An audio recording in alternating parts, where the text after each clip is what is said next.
Greetings and welcome to the Superb Diamond Range show. This is your host Superb, broadcasting from Edinburgh. Today's date's the 3rd of January 2016, and today's episode is going to be about minimalism. Today, listeners, we're doing an interview with Nina Altenberger, who is very, very keen into minimalism. First of all, Nina, I'd like to welcome you onto the show. Hello. How's it going? How's your day been? It's been wonderful. I did lots of cooking. I hang out with my flatmates. I Skyped with my sister. It's been great. Brilliant. So many of our listeners, they either will be or will not be familiar with minimalism. Nina, how would you define minimalism for them and I guess to you personally? I would say it's living with less and with living what's essential, and that obviously differs from person to person. So while someone might consider their skateboard essential, someone might not even skate. So it really depends on each person what they consider essential. But I would say define minimalism as living with what's essential. Brilliant.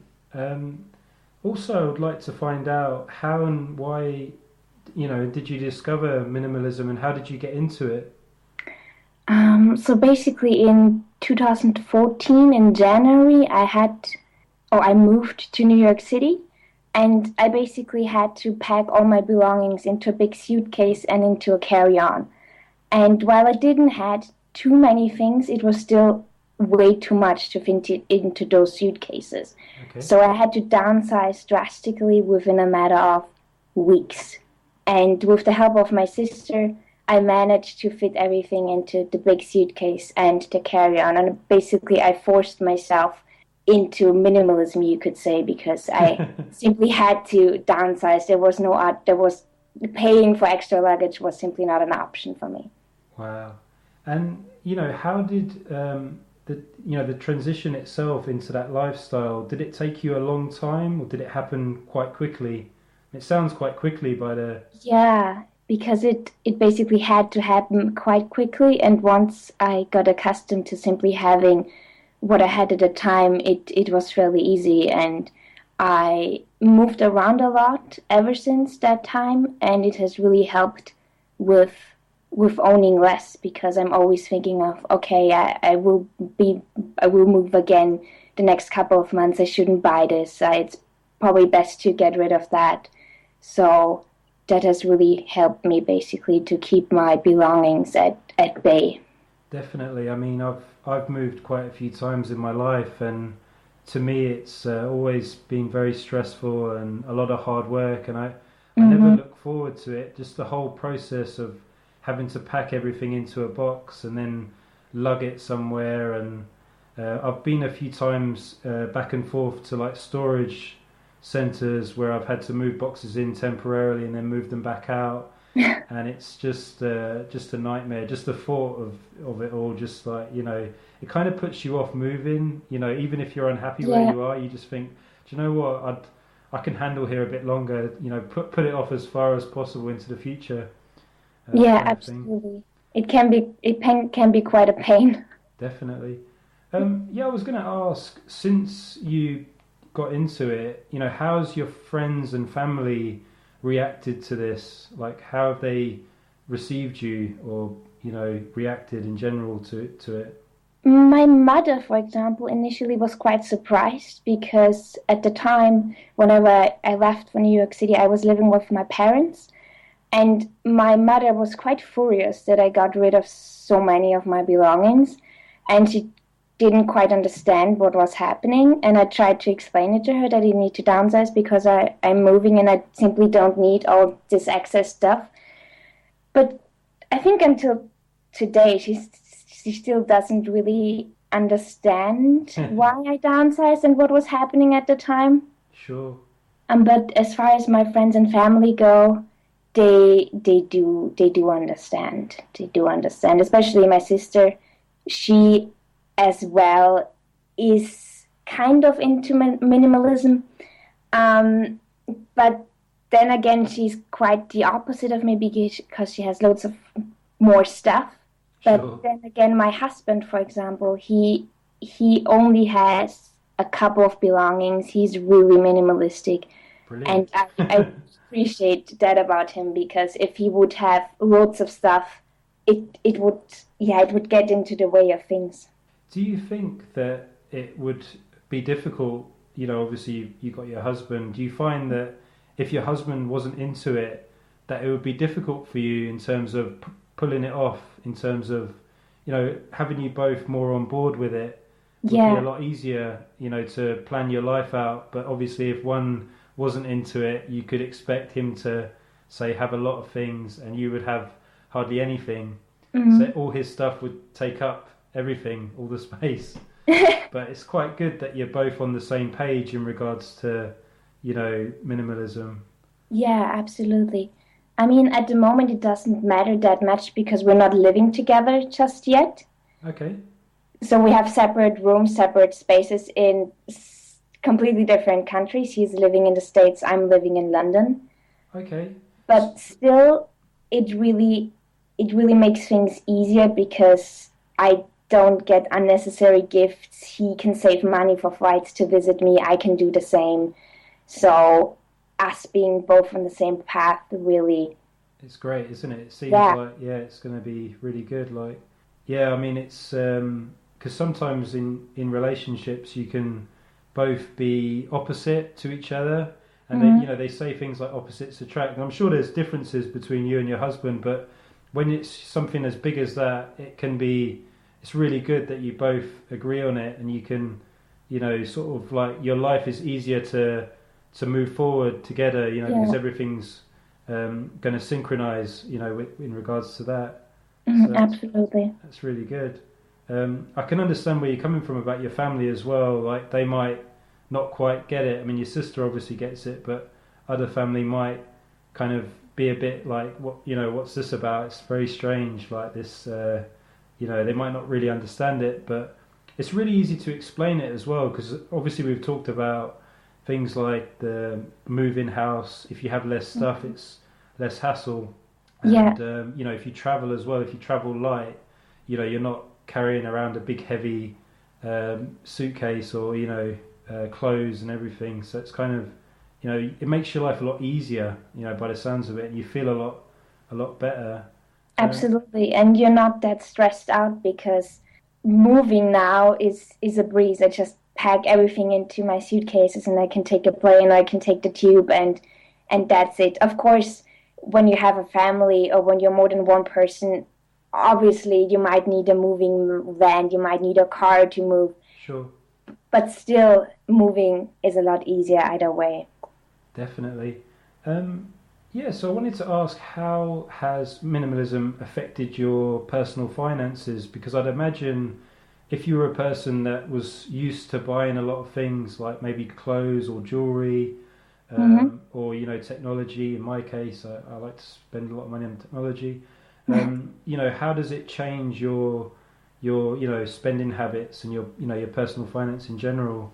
I'm able to save a lot more money and I'm more aware of what I spend money on. For example, a couple of years ago, I was really into secondhand fashion, but to an extent that wasn't really healthy. So I would go into the shops and I would buy loads of stuff just because it was cheap. And from a small closet, it was perfectly fine. I went to a really big IKEA closet that went up to the ceiling. And looking back at it, it was completely unnecessary to get that big closet because if I would have just downsized, everything would have been fine. Yeah, So, in a way, I would say yes, it has changed my spending habits and I save a lot more money.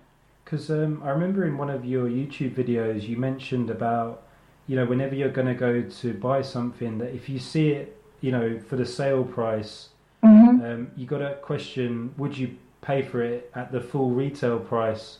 So if it was a shoes for £100, and it was in sale for £30, if you weren't prepared to buy the shoes for 100, then why would you just buy it because it's £30 in the sale?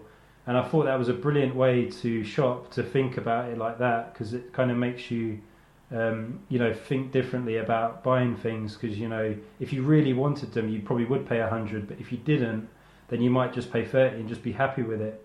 Yeah, Just to have got it in a absolutely. sale. And just, Yeah, go ahead. Sorry. I think when shopping, you always have to remind yourself of that, because sometimes you can just get carried away with all the advertising, all the whole feel of the shop, the sales, the racks. You can just lose sight basically of what really matters.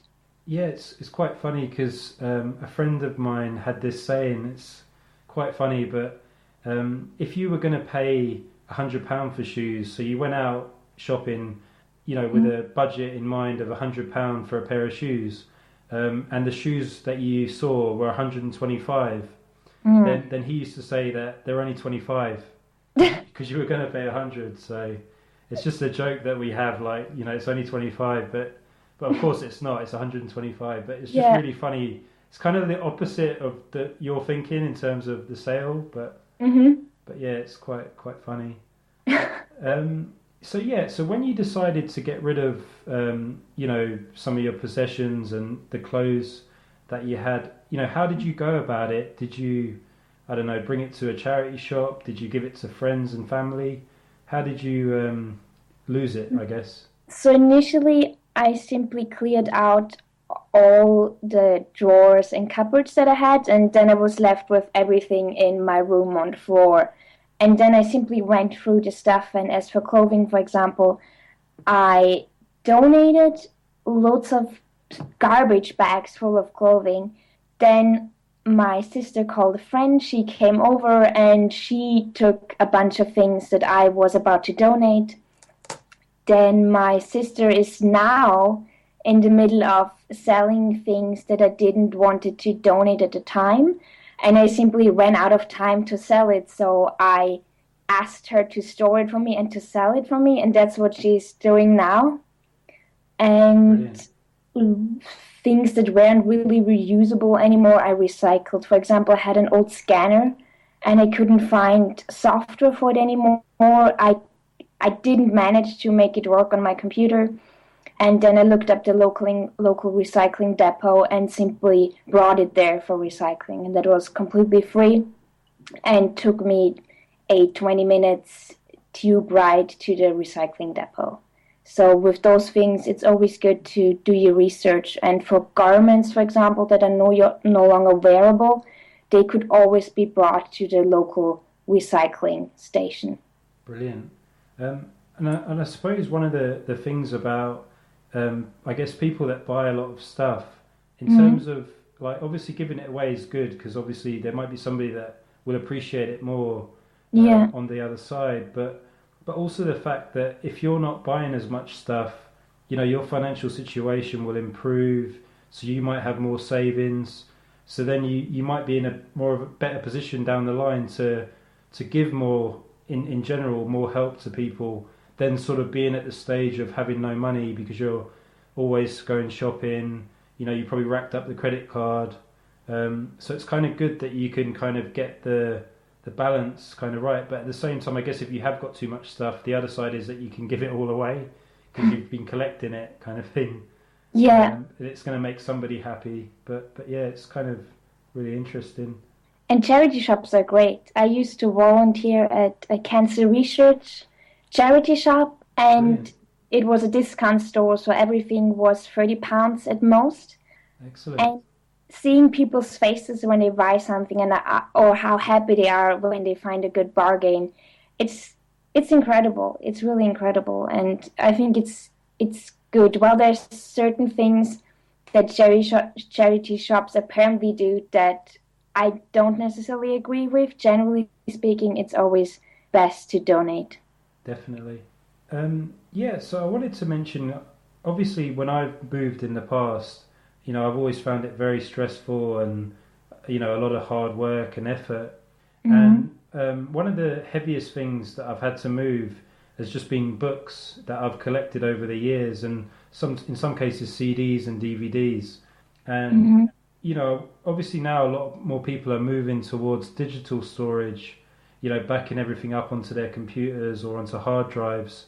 So yeah, one of my questions was your thoughts on backing things up digitally, as well as I just wanted to ask if you buy books yourself, and if you have a book collection, or as a minimalist, if that's something that you try to lose again.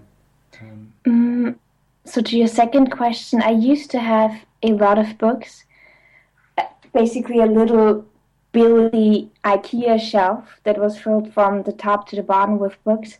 Okay. And whenever I moved, I decided to donate them, but I had difficulty donating those books because my local charity shop wouldn't take books. Oh, right. So up until this day, they're still at my sister's place, and whenever I'm back sometime this year, I will donate them to a place where they actually do take those books, because they only take them on certain months in the year, and whenever I was about to donate them, they didn't take them. And ever since that moment, I stopped buying books, and whenever I moved, I only took 4 books with me, and a couple of weeks ago, I donated those books, so now I don't have any books. I always get them at the library. Brilliant. I find it a lot easier because I don't have to store those books. I don't have to move them. And sometimes I would buy a book and I wouldn't even like it, but at that time it was too late to return it because I'd already put the plastic foil on it. I had already read it. It was basically a waste of money. Yeah. With the library, you get a book, you read it, and if you're not fond of it, you can just return it. There's no hassle. You don't pay for anything. You can even reserve it at most libraries for free. You can order books at most libraries for free. And I just prefer it over buying books. The only thing that I'd be a bit worried about with the library is not bringing the books back on time. And you get the fine by them. But yeah, I did join a library up here in Edinburgh, and it's a brilliant library. And it's like you said, you can get the books, because before I lived in London, and I remember they used to give us a month with the book, but here it's about 3 weeks. And obviously sometimes I'm a bit of a slow reader, and sometimes I don't even read the book at all. So before I know it, the 3 weeks are up. And what's happened to me a couple of times here is someone else has reserved the same book, so I can't renew it. And I'm like, I've had it for 3 weeks. I had my opportunity, but I haven't even looked at it. Or I've read a few pages and I haven't really got into it. But apart from that, it's a brilliant service. Like you said, you can, search for different books by different authors and reserve them and get them brought to your local library, which is a brilliant service. And as you say, it doesn't clutter up your house with books, because you can just read them and at your leisure, and then return them, and they don't have to stay in your house as a warehouse storage or something. Absolutely. And with books, oftentimes I would simply scan the book and only scan one page that I found really useful. For example, if there's a recipe or something that resonates with me, I would simply scan it or take a picture of it, because I don't need to keep the whole book. I might only need to really keep certain pages. Brilliant. And with buying books, you end up having the whole book, and you might only need a couple of pages once you finished it. That's brilliant. I was also going to ask you for your advice on what I'm going to refer to as like wise clothes shopping, in terms of, what do you recommend when it comes to the price of a piece of clothes, and also the quality of it, and obviously how long it will last you, because obviously you don't want to be buying things again and again. But just some thoughts on clothing, what you think about shopping for clothes. I would go for natural fibers, so I would prefer cotton or bamboo over any synthetic materials, simply because they can be composted. I find them easier to care for, but other people might have other opinions regarding that. And they're also usually in really good condition when you find them at the charity shops. So a couple of months ago, I made it my mission to only shop secondhand. Brilliant. And whatever I don't find secondhand, I would buy new. For example, what I would obviously buy new would be underwear, because I don't feel comfortable with buying it secondhand, although there are people who are doing that, which I think is brilliant. And that makes things a lot cheaper. And usually in charity shops, I mean, you have different kinds of charity shops. You can find a Chanel bag in a charity shop, or you can go to those high-end charity shops, or you can go to a vintage store. So there's so many options, and I feel like still lots of people think of charity shops as really dirty and smelly places, but it really doesn't have to be like that. Brilliant. That's good to know, because I'm always kind of having conversations with my wife regarding the price of the clothing that she buys, and how good quality it is, and if it will last longer, and versus the option of buying cheaper clothes that they are going to break, and you will have to replace on a more regular basis. And sometimes when you wash them, they don't come out so good. They don't seem to last very long through the washers, kind of thing. With those things, usually it's hard to judge just from the price. I would always check the materials, because oftentimes I would see a garment that, let's say, a t-shirt for £30, and then I would check the label, and it turns out it's not even 100% cotton. So I would always go for the material first, and then I would evaluate whether it's justified to pay £30 for that or not. Brilliant. Okay, so one of the other things I'm interested in is there was a time when my wife and I, we went back to Ireland for a cousin's wedding, and we got the heads up of the wedding quite early, so we bought tickets really, really early in advance, and they were really cheap. It was about £60 for 2 adult returns from Edinburgh to Dublin, which is amazing. It's like £15 each way, and it was with Ryanair, and it was from Edinburgh Airport as well, which is local to us. And it was brilliant that the tickets were so cheap. And when we left, we travelled quite light, because we were only going to go there for 4 days. So we just brought our clothes for the wedding, and some other clothes that we had. And of course, once the wedding was over, we spent a few days in Dublin, and it was my wife's birthday coming up, and we did a bit of shopping, and she bought some things. And of course, when we were coming back, our bags were much bigger than before and heavier, and we might have even almost had to get another bag because we had that much stuff coming back. And I just wanted to ask you how you feel about the airports and the budget airlines, and the way that they charge such ridiculous prices that kind of defeat the object of the cheap ticket in the first place, where they sort of catch you with those prices. So I just wanted to ask if you've had any experience with the budget airlines, or just in general the airport. I don't have any negative experience. Whenever I took a flight with Ryanair, I bought one of those suitcases, and they basically confirmed, okay, it's fitted for Ryanair, it has the exact measurements, it should be fine. And it ended up being fine. And I think with those things, it's just a matter of basically planning for it. So whenever I travel and I'm using only my carry-on, I usually, or previously, I would bring loads of things that I would end up not even wearing. And lately I find myself selecting only a couple of items, and I might actually need to wear something twice or even 3 times. But at the end of the day, I would be able to bring additional items with me, basically, from my trip. So with those things, while I don't think it's justified to pay that much for extra baggage, or simply because your baggage is 2 kilograms heavier, I feel like you can usually look it up online, so you usually know, okay, that's what my luggage needs to weight, and it shouldn't weight any more than that. And to just be prepared, basically. So I would always check online what the guidelines are, because sometimes it's 8 kilograms, sometimes it's 10 kilograms, and would always check the measurements, which are in most cases the same, but sometimes they allow a bigger handbag, sometimes they're a bit iffy when it comes to handbags. So I would always look that up before taking a flight, and then I would pack according to that. Brilliant, that's great advice.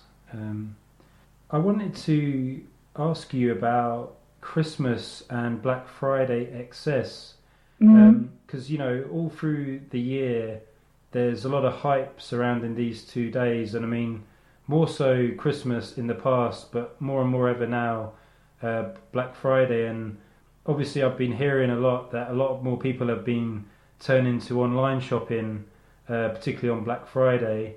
But I just wanted to ask your thoughts on the excess of it and the craziness of it, and why people will do whatever they can to run through the store, knock people over just to get that 40-inch yeah. TV, and just what your thoughts on it are. I think we're at a point where it's simply too much. I saw videos of some e-retailer in the States where people were fighting over TVs and laptops, I believe. And that's simply too much. I'm not in support of Black Friday. If anything, I would shop online because in stores it's just crazy. Not only for people shopping, but also for staff members. Of And course. I'm working in retail. I'm working in e-commerce actually, and we also have lots of stores across the country, and just seeing those crazy working hours around those days just makes me really sad, and I feel like it shouldn't be this way, and we're at the point where it's simply too much.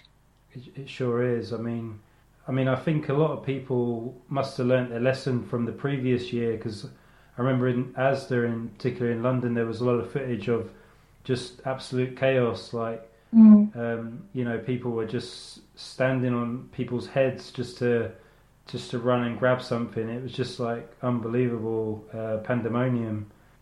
So yeah, leading on from that, I was going to ask what your thoughts are on the advertising industry, and the consumerism culture that I believe we've kind of inherited a lot from the United States, but I don't know what your thoughts on that are.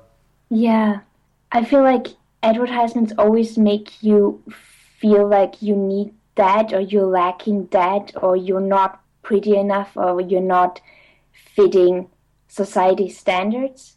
And I feel like it's especially dangerous for younger people, especially for younger girls, when it comes to things as body image. Of course. And just seeing it every day, and having been to graphic design school, so knowing how easy it is to take a picture from this to make it flawless, just makes me think twice whenever I see an image. I look at it, I'm like, well, this has probably been photoshopped for hours, and Yeah. that person looks nothing like this.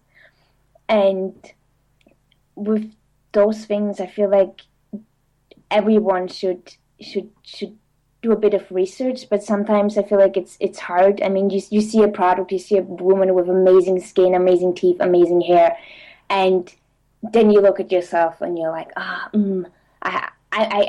should buy that cream. Yeah. So in a way, it just makes you feel.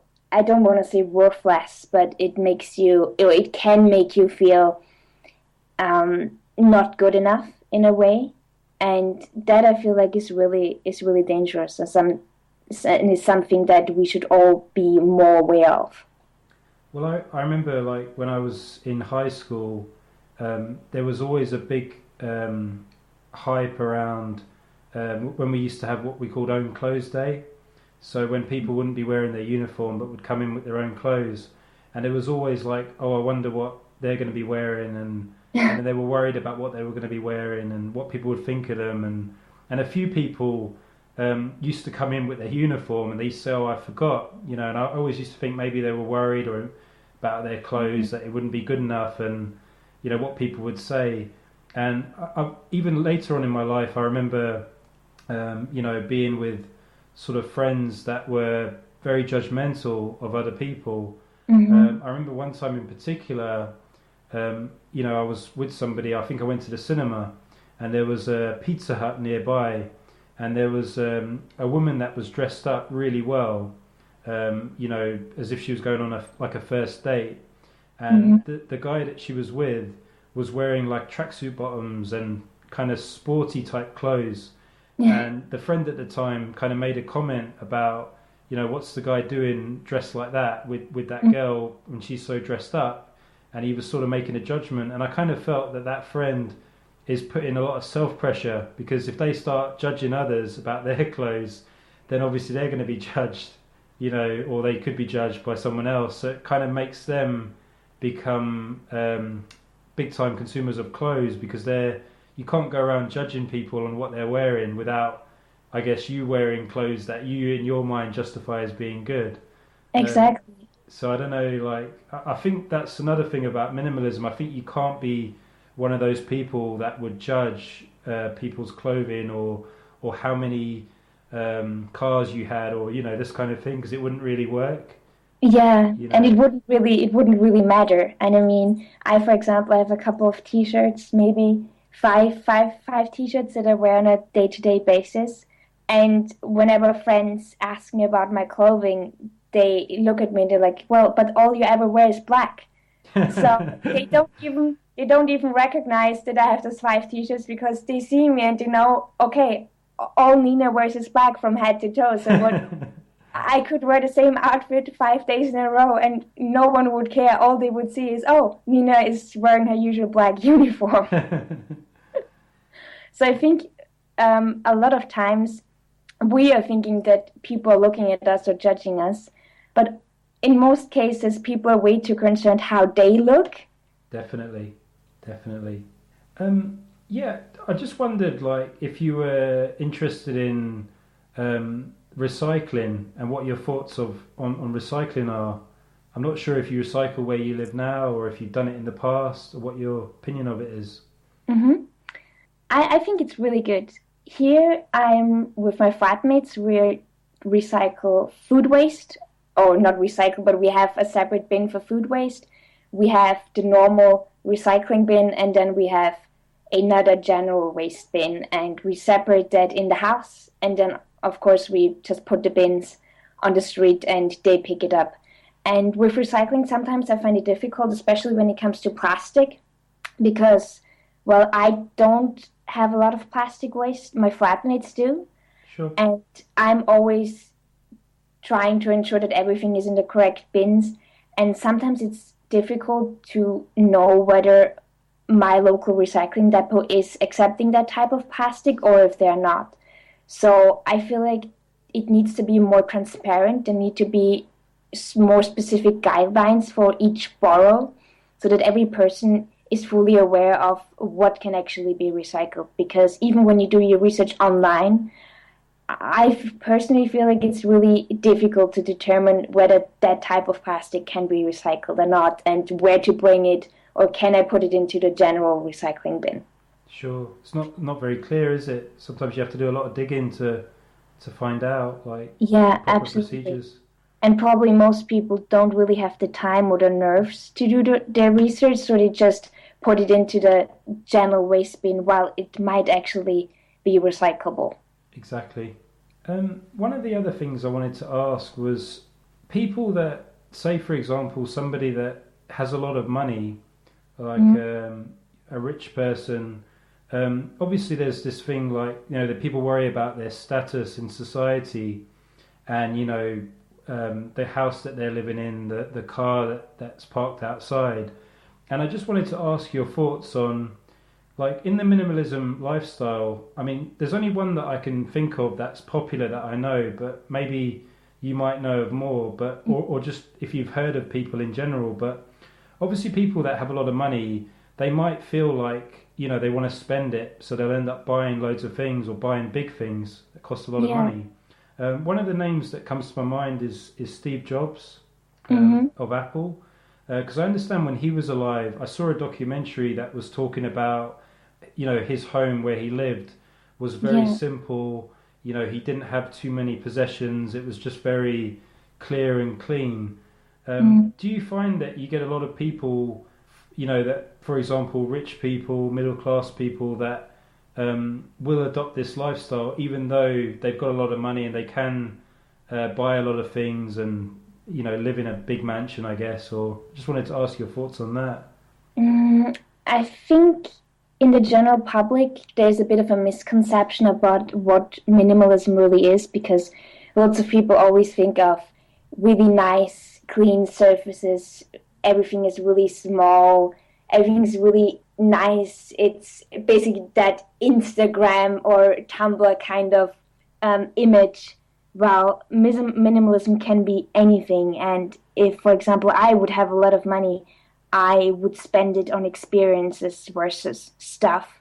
Brilliant. Or I would get the best gadgets. So I would get the best camera. If I would drive, I would get the best car and all of that. So it's brilliant, because one of the forums I read one time, it was a technology forum. It was an audio technology forum, and there was a guy that was talking about he had so much equipment in his home studio that he decided that he was spending way too much time with it, and he was getting fed up with it, because he was just putting in all this effort, and he had all this stuff, and it cost loads of money, and he ended up making a rash decision to sell everything that he had and just go on holiday. And I think he went off to Thailand or somewhere like that.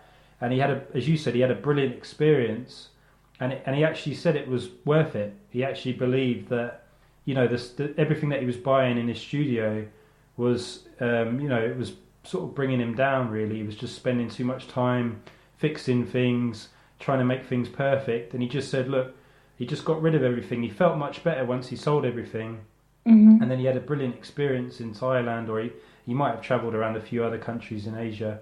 But yeah, it was kind of interesting that he freed himself of all the stuff, and then, as you said, went on to have a really positive experience or travel, which you won't forget, and you'll meet people, and whereas sometimes when you're just working on things, you might miss out on that. You can be just stuck in one place. Yeah, so it kind of gives you more options. It frees you a bit, if you know what I'm saying. Absolutely. So I would always go for experiences versus stuff. That's brilliant. That's absolutely excellent. So yeah, that's been a great interview. Great to learn more about minimalism, and I'm going to just continue doing my research online, and obviously checking out more of your videos and just anything else I can find out.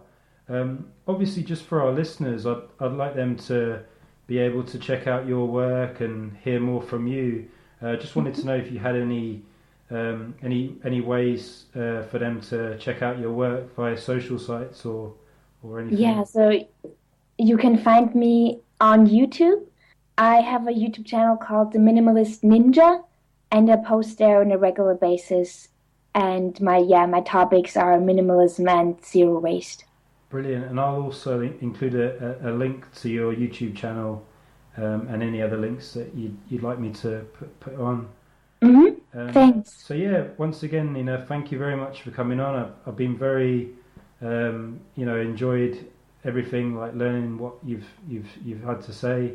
So it's been a brilliant experience, and I hope to try and put it into practice in my real life as well. Just I have had days where I've cleared things out, but I think I need to go back and look again, kind of thing. So it's always the first step that counts, and once you start, there's no going back. Brilliant. Well, thanks again anyway, Nina, and hope to interview you again in the future to talk more about minimalism, because there's so much to it. It's such a big... Of course, it's just such a broad topic. Absolutely brilliant. Well, thanks again.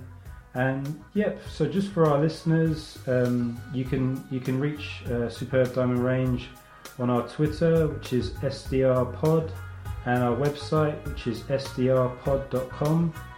Thank you all for listening, and peace out.